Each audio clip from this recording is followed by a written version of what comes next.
Dr. G back again, talking about more about toxic relationships. In this episode, we're going to talk about how toxic relationships affect your kids. A lot of people want to say, oh, our kids don't know anything is wrong. We don't argue in front of our kids. Our kids think everything's fine. No. Kids know way more than you ever think they know. So don't fool yourself. Your kids know when something is off.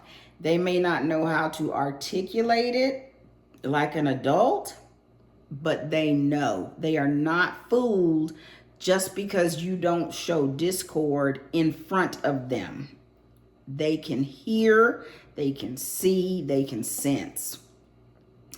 And parental conflict can definitely be sensed, and unfortunately is often internalized in children, causing them to blame themselves for whatever is happening between the two of you. Approximately 13% of kids have anxiety because they are in an environment with a toxic relationship. Here's another huge statistic. 82% of young people age 14 to 22 said they were better off with their parents apart than if they'd stayed in an unhappy marriage. 82%. And this is coming from the kids, okay? When your kids are being affected by your toxic relationship, some of the signs that you may see, they might be withdrawn, or the opposite. They may be very clingy. They cry easily or more often.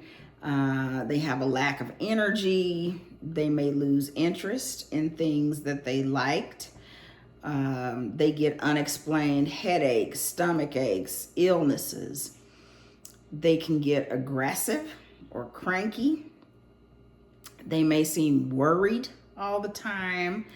They may get bossy or controlling. And they may even start to treat their siblings poorly.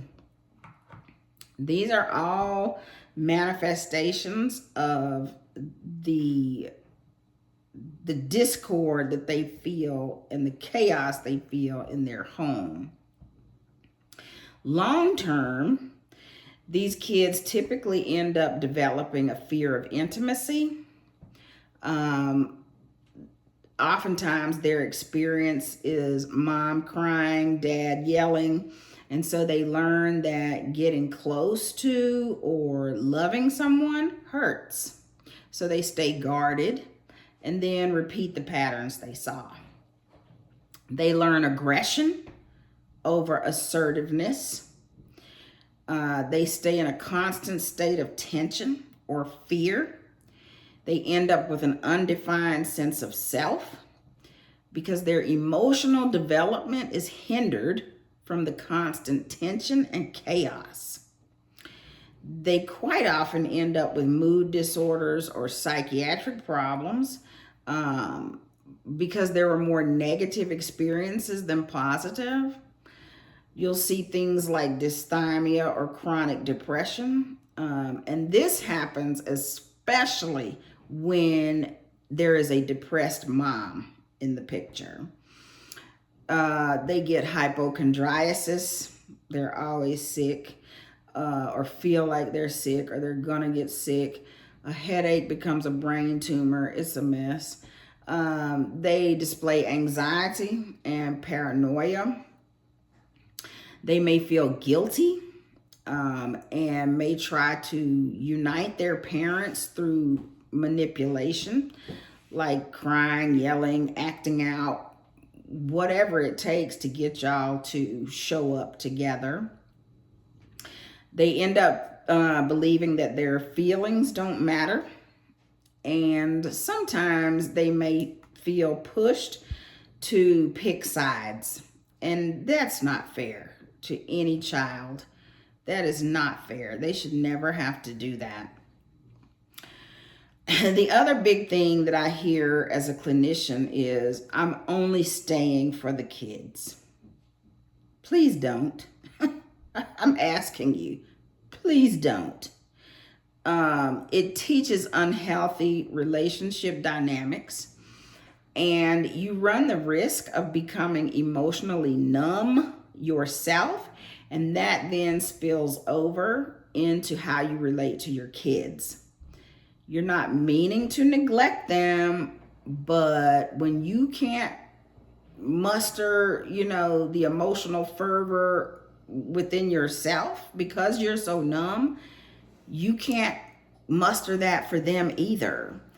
And kids can feel unhappiness. Trust me, they can feel unhappiness. Here's another interesting tidbit of research for you.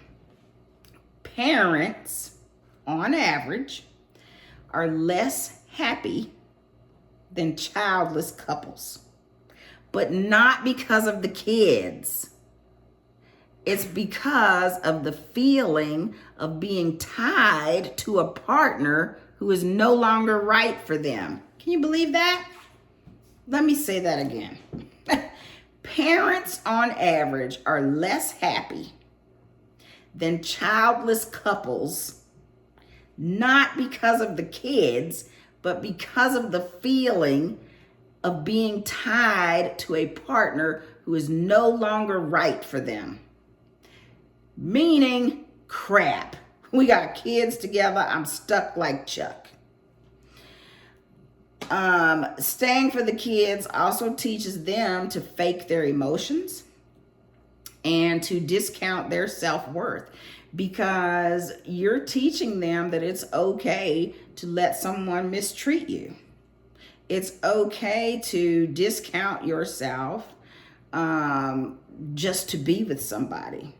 Don't do that. Don't do that. And ultimately, it creates a chaotic home. And when I say chaotic, I'm not talking about necessarily kids running around screaming like banshees. I'm not talking about a house in total disarray. Chaos can come in the form of tension, underlying emotions. It can come from people walking around giving the silent treatment and children not knowing what the hell is going on. And that is just not good for them. It does not make them feel safe. It does not make them feel secure. So stop staying for the kids. Go be happy and give them a better parent.